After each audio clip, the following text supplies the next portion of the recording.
Kwa kauli ambayo ameitoa kocha wa Young Africans kwa Stephane Aziz Ki yupo sahihi. Hii ni kwa sababu moja. Stephane Aziz Ki amekuwa moja kati ya kiungo mshambuliaji ambaye ana wakati mzuri sana timu ikiwa inamiliki mpira. Amemwambia hivi kutokana na kwa observe kwenye michezo mingi ambayo Aziz Ki alikuwa akilaumiwa ndani pamoja na nje, hasa kimataifa zaidi. Ikumbuke katika mchezo hapa nyumbani ligi kuu dhidi ya Tabora United, kipindi kile Young Africans wakipoteza mabao 3-1, Aziz Ki alikuwa akipata baadhi ya nafasi anapoteza, alipata mkwaju wa penalty akapoteza, akaiacha timu kuwa nyuma zaidi na kupoteza mchezo ule. Kama timu ya Young Africans huwa ina design mbili za uchezaji. Kitimu unatakiwa ufanye zone marking, kukaba maeneo, lakini pia transition to defend timu pale inapozidiwa, pamoja na transition to attack timu ambapo inakuwa na mpira katika swala zima la ushambuliaji.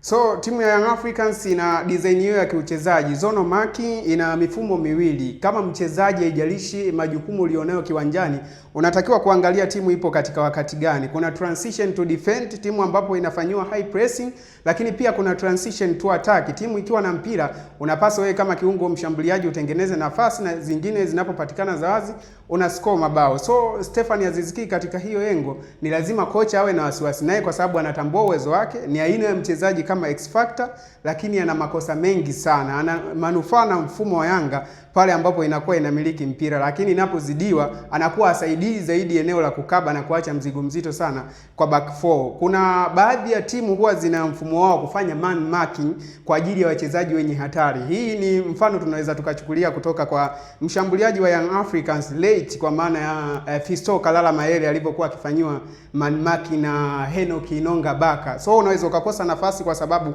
kwenye maeneo watu wanakukaba na wanakukaba wewe pia, nafasi unakuwa hauzioni. Kuna baadhi ya mifano mingi sana kwenye modern and professional football, hasa katika soka la kisasa la huko mbele. Tunaona viungo washambuliaji kama Martin Odegaard, Jude Bellingham, Kevin De Bruyne. Ni aina ya wachezaji ambao wanawasifu timu ikiwa na mpira katika swala zima la ushambuliaji, lakini hata timu ikiwa inazidiwa. Iangalie Arsenal ambayo inasifika zaidi kwa safu bora ya ulinzi, kutoka kwa golikipa wao David Raya, kutoka kwa mabeki wake, kwa sababu viungo wanatoka mbele wanakuja kusaidia kukaba. Hiyo ndio namna ambavyo timu inacheza katika modern football, na ndio maana kocha amemwaleti mapema zaidi kwamba Aziz Ki unatakiwa kucheza na kutimiza majukumu yako, lakini uilinde namba yako, kwa sababu Yanga ina kikosi kipana zaidi. Kwa sasa unafikiri pale Aziz Ki atapata shida gani kwa namba alionayo pale Yanga, tofauti na alivyokuja? Atapata shida gani katika kuwania ile namba?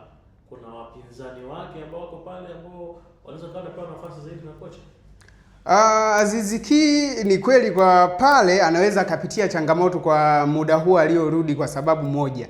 Kwanza atakutana na wachezaji wengine tofauti kimazingira ambao hakuwahi kucheza nao hapo nyuma. Mwanzoni alikuwa akicheza kwenye partnership nzuri na watu kama kina Clement Mzize ambaye sasa hivi bado yupo kwenye majeraha. Alikuwa akicheza pia na watu kama kina Pacome Dozo kutokea kushoto akiwa mzima.